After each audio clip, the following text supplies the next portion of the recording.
اداکارہ نجمہ محبوب کی پیدائش 1949 میں راولپنڈی میں ہوئی۔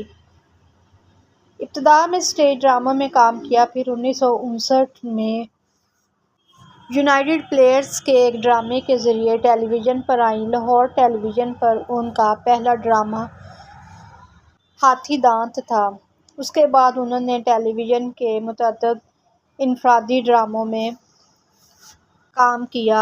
آپ نے بہت سارے سیریلز میں بھی کام کیا۔ انہوں نے مجموعی طور پر 79 فلموں میں بھی کام کیا، جن میں پہلی فلم خلش تھی اور آخری فلم نازک رشتے تھی، جو 1987 میں ریلیز ہوئی اور پاکستان ٹیلی ویژن لاہور سینٹر کے ایک مشہور پروڈیوسر محمد نثار حسین سے شادی کی تھی۔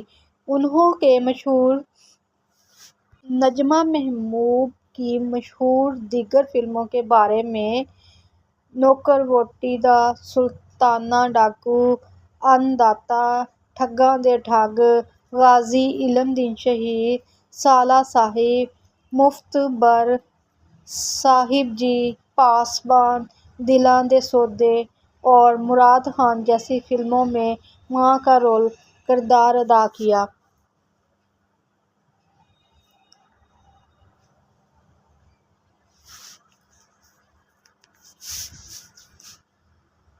نجمہ محبوب 6 دسمبر 1983 کو پاکستان پنجابی فلم رکشا ڈرائیور کی شوٹنگ کے دوران ایک بچے کو بچاتی ہوئی چلتن ایکسپریس سے ٹکرا کر جاں بحق ہو گئیں۔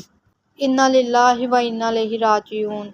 اللہ تعالیٰ سے دعا ہے کہ اللہ تعالیٰ انہیں کروٹ کروٹ جنت نصیب فرمائے، آمین۔